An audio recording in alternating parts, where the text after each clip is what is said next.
We are Team 12, and here's our presentation of procurement management strategy for new Leeds Tram project. Here are our team members, and we will follow by 9 contents and present one by one. So let's start the introduction part. In 2023, due to the huge cost and long delays, Suna confirmed that the Birmingham to Manchester leg of HS2 would be cancelled. This plan would see hundreds of alternative projects funded, such as building a Leeds tram system. Downing Street allocated £2.5 billion for the project as a part of Network North, aiming to eliminate Leeds Stadium as the largest European city without a mass tram system. And this is not the first time Leeds has decided to own a tram. Let's review the historical background of Leeds trams. Trams in Leeds operated from 1871 to 1991, serving the city for 88 years. Previous attempts at tram projects, like the 2003 Super Tram Initiative, faced funding challenges and were held in 2005. In the following 3 maps, all tram plans cover the entire city with lines connecting surrounding areas, aiming for a comprehensive public transport network. As for the new project, although no official plans has been released so far, the West Yorkshire Combined Authority has planned it for the development of 3 lines as early as 2020, which could connect Leeds to neighboring areas. A Reddit user also had taken to the web to post his own design for 8 routes to solve the city's public transportation problems, which could cover the entire city with park and ride facilities at certain stations. So based on the previous analysis and data, the total funding of the project commitment by the government is £2.5 billion, which will be paid for completion in 2027 and 2032 respect. According to the West Yorkshire Mass Transit version, it is possible to finish this project by 2040, be a part of public transportation plan. 7 lines had been planned to create, which were connecting for surrounding cities. The Tram project also planned to dedicate using innovative greenness and cleanness technology. Possible clients include Leeds City Council, West Yorkshire Passenger Transport Executive, and Department for Transport Central Leeds. In the procurement assessment criteria, I will discuss client objectives, weighting criteria, and the selected procurement assessment criteria.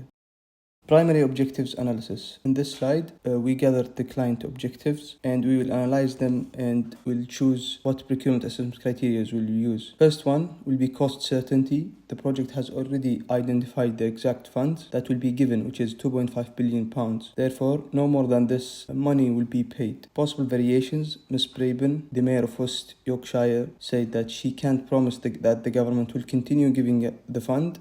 Therefore, variations might happen, but it's less likely. Timely finish. The project is considered to be long time awaited and needed by the residents of Leeds for many long years. So, finishing on time and as early as possible is a must. High technology is expected. The mayor also expressed that innovation is needed to construct the tram network. Good quality.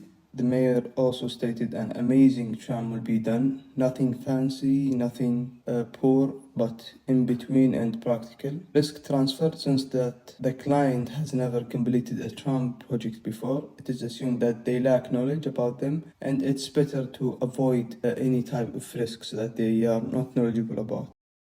PACs. We have chosen 6 procurement assessment criteria. First one is timely finish. The second is good quality, then high complexity, cost certainty, risk allocation, and variations. After that, we as a group with a scale of 0 to 5, and we assume that we've asked the client for their priority from 0 to 5 for each procurement assessment criteria in order to help us to choose the procurement route. So for timely finish, the client gave us 4 out of 5 as a priority. Quality is 3, high complexity 2, cost certainty is 5 out of 5 as the most important factor or criteria. Risk allocation is 4, variations 2, all are out of 5.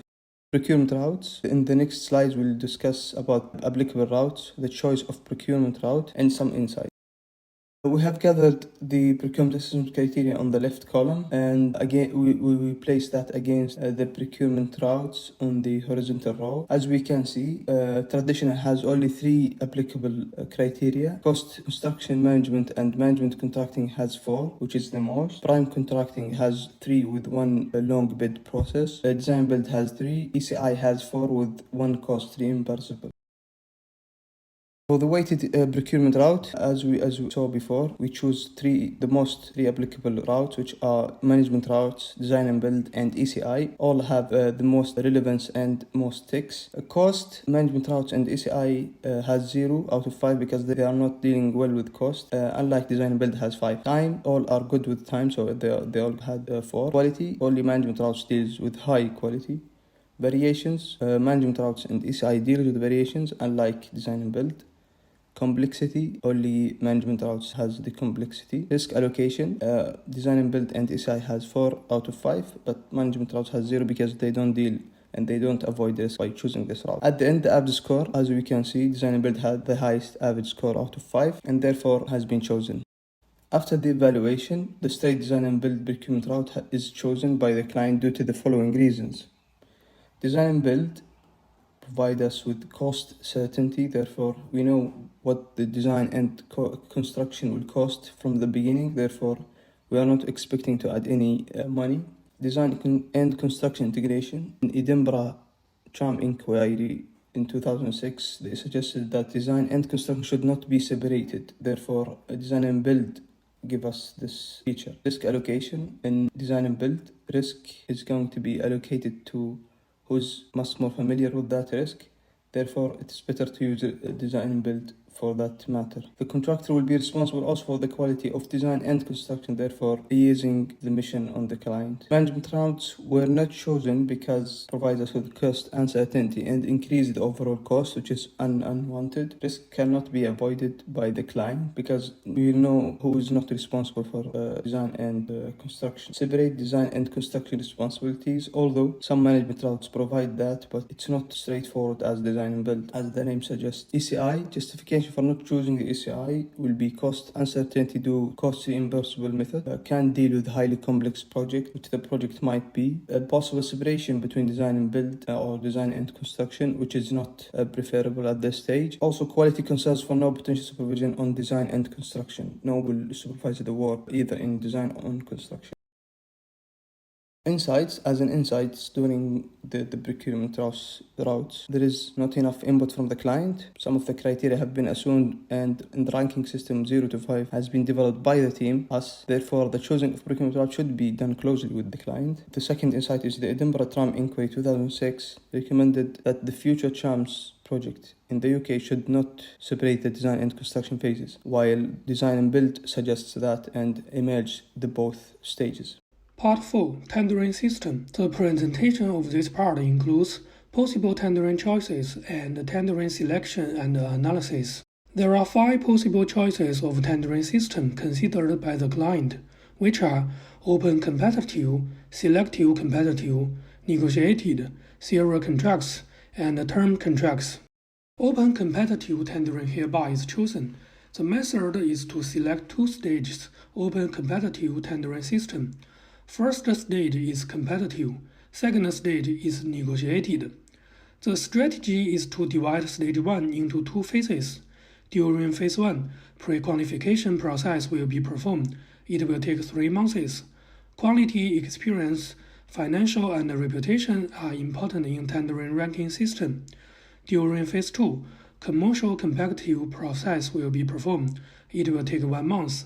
And price is important in tendering ranking system. During stage 2, the key task is to find the best contractor for negotiation. It will take 1 month. In addition, it is important to keep the tendering process, transparency, and openness. There are 3 reasons for choosing this system.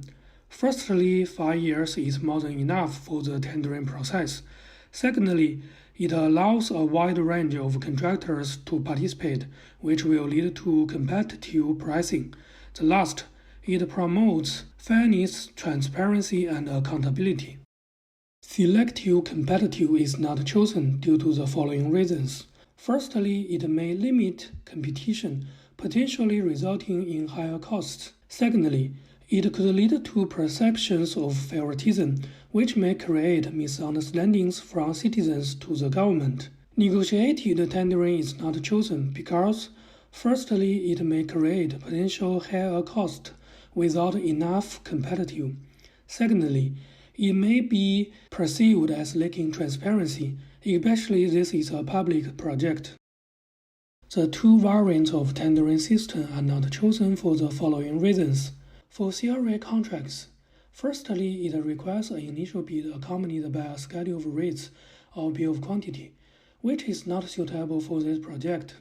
Secondly, it encourages to divide the project into many contracts, which may require more efforts and time. For term contracts, firstly, it is common in repair and maintenance work may not be appropriate for one-time or sporadic projects, so it is not suitable for this project. Secondly, normally bid is on the basis of labor, equipment, and additional materials, so potential changes in market condition may affect the competitiveness of the terms. Part 5 is about payment system. Various payment systems are considered, each with its unique advantages and challenges. The main contenders were lump sum, with its subcategories of fixed price and firm price, measurement and cost reimbursable. The firm price model under the lump sum contract was chosen for several reasons. Firstly, it offers great cost control, establishing a predetermined price while allowing for specific adjustments. This adaptability is crucial for dealing with market fluctuations, ensuring that the financial risk does not fall solely on either party and promoting fairness.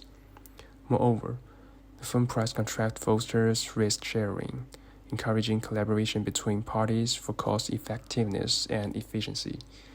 This price adjustment mechanism is designed to handle unexpected costs, enhancing budget flexibility while ensuring project integrity. Turning to why the fixed price was not chosen. This model presented significant challenges, such as the risk of inflated bids due to early project uncertainties, frequent change orders complicating project management, and potential quality risks from contractors taking risk-averse actions. Similarly, the measurement and cost reimbursable models were not selected. The measurement models relies on precise quantities for payment, often leads to disputes. Discrepancies in measurements can foster adversarial relationships between contractors and project managers. Additionally, the system's rigid structure limits adaptability to unforeseen changes, potentially causing delays and escalating costs. As a cost reimbursable system, though offering transparency in expenses, the systems fell short for the project due to its inherent lack of incentive for cost efficiency. It risks budget overruns as contractors are reimbursed for actual costs, which can lead to a lack of motivated cost control. Moreover, it requires a high degree of trust and intensive management, alongside the challenge of dealing with uncertain final costs. Next, we are going to look at the key components of the supply chain and the strategies to make the supply chain work better and more efficiently. The supply chain component involves multiple stakeholders and the suppliers. It starts with the client, which is a group set up by the government. The client sets the aim of the project as well as that of the supply chain. The main contractor oversees the whole project, making sure everything is done right and on time. And there are subcontractors who are experts in specific areas. Some special design work, like planning the areas around the tram stations, is done by engineering and architectural firms. Legal and financial advisors check that the project is affordable and legal. Material suppliers and the logistics manager take the responsibility to ensure all the construction materials are placed on time. Quality assurance and safety consultants check that everything meets high standards of quality and safety. Once the tram is built, maintenance and operations contractors take over to keep it running well. To improve the efficiency of the supply chain, it is recommended to diversify suppliers and sources from various regions to minimize disruption risks.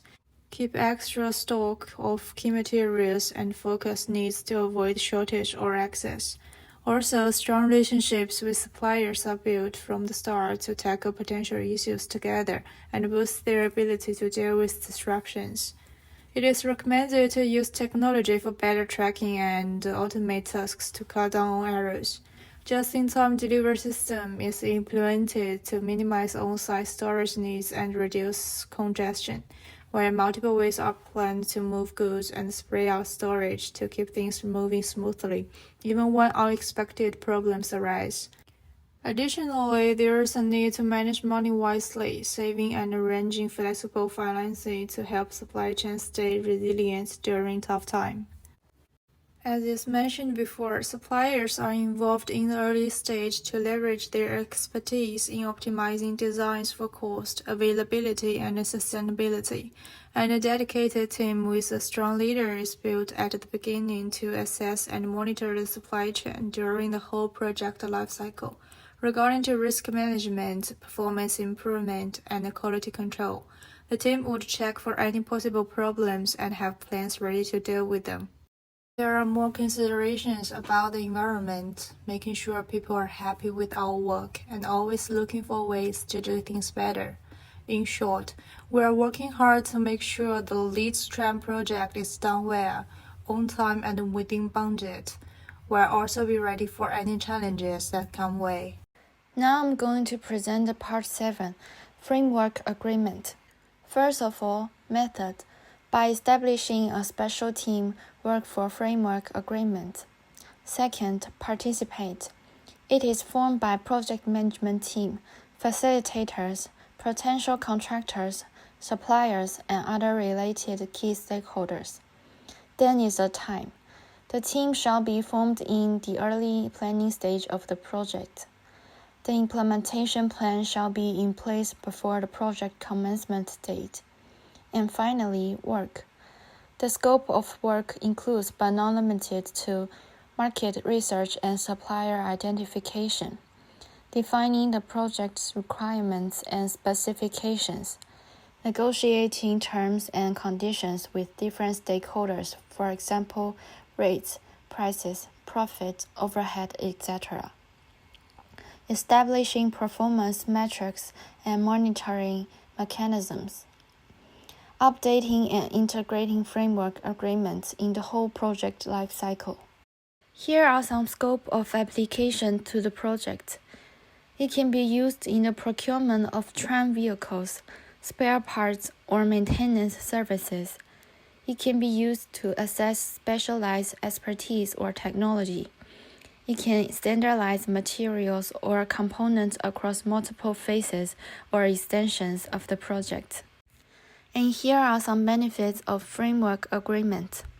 It can streamline and simplify the project procurement process. It can save costs through bulk purchasing or long-term contracts. It can form a long-term work relationship. It can improve project teams' relationship and collaborations. It is more flexible to adapt project requirement changes. It can reduce administrative burden. It can facilitate ongoing optimization and refinement of procurement process. Now turning to Part A, Conclusion. It is recommended to select straight D&B as the procurement route, to select open competitive tendering as the tendering system, to select lump sum firm price as the payment method, to leverage supply chain management and framework agreement. The new Leeds Tram project can achieve greater efficiency, cost effectiveness, and overall success. And finally, reference. Here are the references we used in this presentation. It is worth mentioning that references of Edinburgh Tram Network project is a good precedent for our coursework. Thank you for listening.